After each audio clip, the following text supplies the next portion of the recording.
अगर आप भारत की संप्रभुता का सम्मान नहीं कर सकते तो हमें भी आपकी कोई जरूरत नहीं। ये आज भारत ने उन बाहरी लोगों को दिखा दिया है जो हमारे देश में आकर हमारे ही लोगों के सामने भारत विरोधी काम करते हैं। जी हाँ दोस्तों, बीते दिनों ऐसी बहुत सी घटनाएं हमारे मुल्क में घट चुकी है, जहाँ पर कुछ विदेशी लोग भारत आते हैं और हमारे यहाँ आकर हमारी संस्कृति का अपमान करते हैं, हमारे मंदिरों का मजाक उड़ाते हैं, भारतीय ध्वज को नीचा दिखाते हैं, इवन हमारे यहाँ आकर अपने कल्चर का प्रचार भी करते हैं। आपको याद नहीं होगा, लेकिन जब राम मंदिर का उद्घाटन किया गया था तो उसके 2 दिन बाद ही BBC के पत्रकार वहां आकर एक डॉक्यूमेंट्री बनाने लगे थे।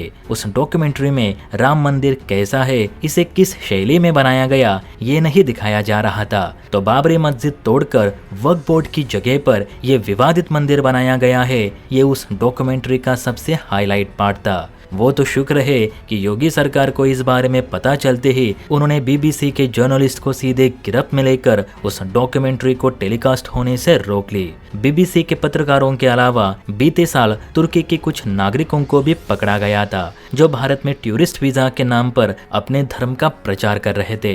इवन हाल का ताजा उदाहरण यानी यूक्रेन और अमरीकी लोगों को मिजोरम में टेरर एक्टिविटी करते पकड़ा गया था। आपके जानकारी के लिए बता दूं कि कोई भी व्यक्ति दूसरे देश में टूरिस्ट वीजा के दम पर सिर्फ पर्यटन कर सकता है, ना कि अपने धर्म का प्रचार। यही कारण है कि भारत ने उन टर्किश, अमरीकी और यूक्रेनी लोगों को गिरफ्त में लिया था। लेकिन आज फिर वैसे ही घटना एक बार फिर देखने को मिली, जिसे देख भारत के विदेश मंत्रालय को गुस्से में आकर उन लोगों को सीधे डिपोर्ट करना पड़ा। दरअसल बात हो रही है ब्रिटेन के फार्मर स्पेशलिस्ट की, जिन्होंने अपने कार्यक्रम के दौरान भारत के नक्शे को ही गलत दिखाया। मीडिया रिपोर्ट के मुताबिक महाराष्ट्र के पालघर जिले में ब्रिटेन की कुछ फार्मर स्पेशलिस्ट टीम और पत्रकार भारतीय किसानों को नई खेती को लेकर टिप्स देने आए थे, लेकिन उनके मानचित्र ने ही सब गड़बड़ कर दी। देखिए, मैं इसी मैप की बात कर रहा हूँ जो इन अंग्रेज लोगों ने भारत में लगाया था। इस नक्शे को अगर गौर से देखा जाए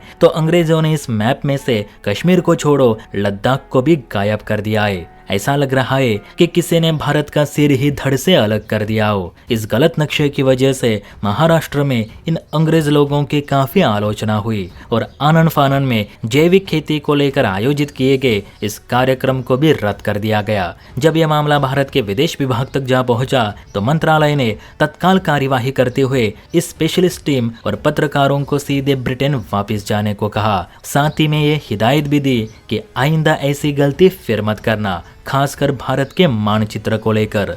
मंत्रालय ने तीखे लफ्जों में कहा कि हमने कई बार पश्चिमी देशों से कहा है कि जब भारत आपके नक्शे का सम्मान करते हुए उसे हर जगह सही दिखाता है तो फिर आप लोग भारत के नक्शे को हर बार आधा अधूरा ही क्यों दिखाते हो, जबकि भारत सरकार ने संपूर्ण भारत का नक्शा 4 साल पहले ही अपडेट कर दिया है। इसके बावजूद ऐसी हरकतें क्यों, और इससे आप साबित क्या करना चाहते हैं कि कश्मीर पाकिस्तान का है और लद्दाख चीन का। लेकिन हम ये कतई बर्दाश्त नहीं करेंगे। भारत का गलत नक्शा दिखाया तो परिणाम भी भुगतने ही पड़ेंगे। मेरे हिसाब से इन अंग्रेज लोगों को अच्छा सबक सिखाकर ही वापस भेजना चाहिए था।